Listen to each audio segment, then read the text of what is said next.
testimony. It's always good to have you here. I want to focus in on this trend line in terms of the deficit just a little bit. And if I may, we, as you know, think of the federal budget in two different pots, discretionary and mandatory spending. Mandatory being primarily Social Security, Medicare, Medicaid, the classic quote-unquote entitlement programs. What's been the trend line on discretionary spending over the last few years? Well, discretionary spending is looking like it's going to decline as a share of GDP. It's been declining.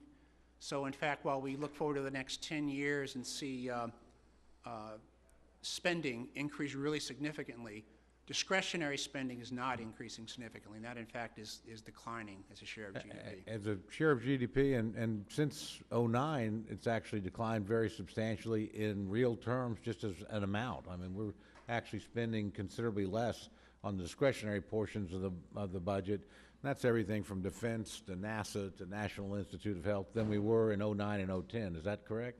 I believe that's correct, yes.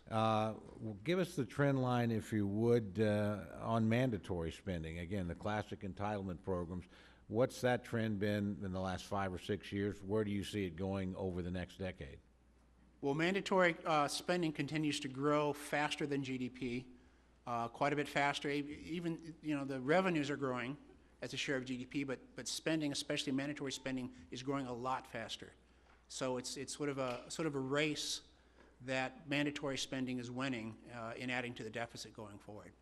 And are there any significant proposals out there on either side of the aisle to change the direction of that, or slow it down, manage it a little bit better? Nothing comes to mind. One of the things I like to point out, we've just produced something called Options for Reducing the Deficit.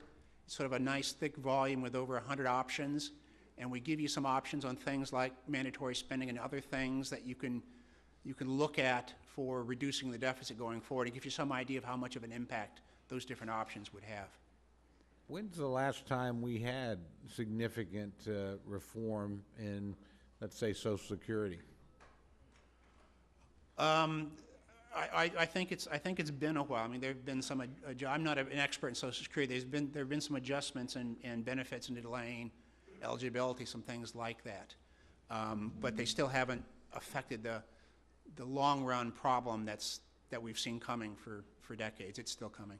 I think the last time we really made much progress in this area was actually very bipartisan. It was with President Reagan, and the House was Democratic in that period, Tip O'Neill, Howard Baker in the Senate. In other words, they came together, set up a commission, and extended the life of Social Security fairly dramatic in the middle 80s. We haven't really gone back and done too much since then.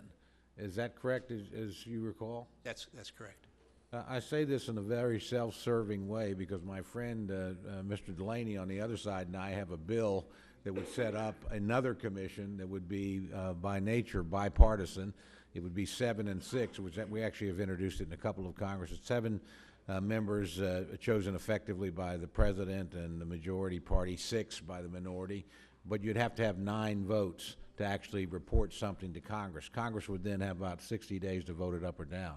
And I would invite my colleagues on both sides of the aisle just to look at that legislation, because I think if you read the numbers, which you so accurately and persuasively put out here, sooner or later we have to address mandatory spending. Neither side in the last campaign did that in any meaningful way. Neither side, frankly, in the House and the Senate has actually advanced legislation. We actually always write a budget that addresses this, and I hope we do that again, Madam Chairman. I hope we don't ignore the elephant in the room, so to speak, and I'm sure we won't under your leadership, and my good friend, the ranking member, I know has these same concerns. But I know I'm not using the question, but I do want to finish, and then I'll yield back.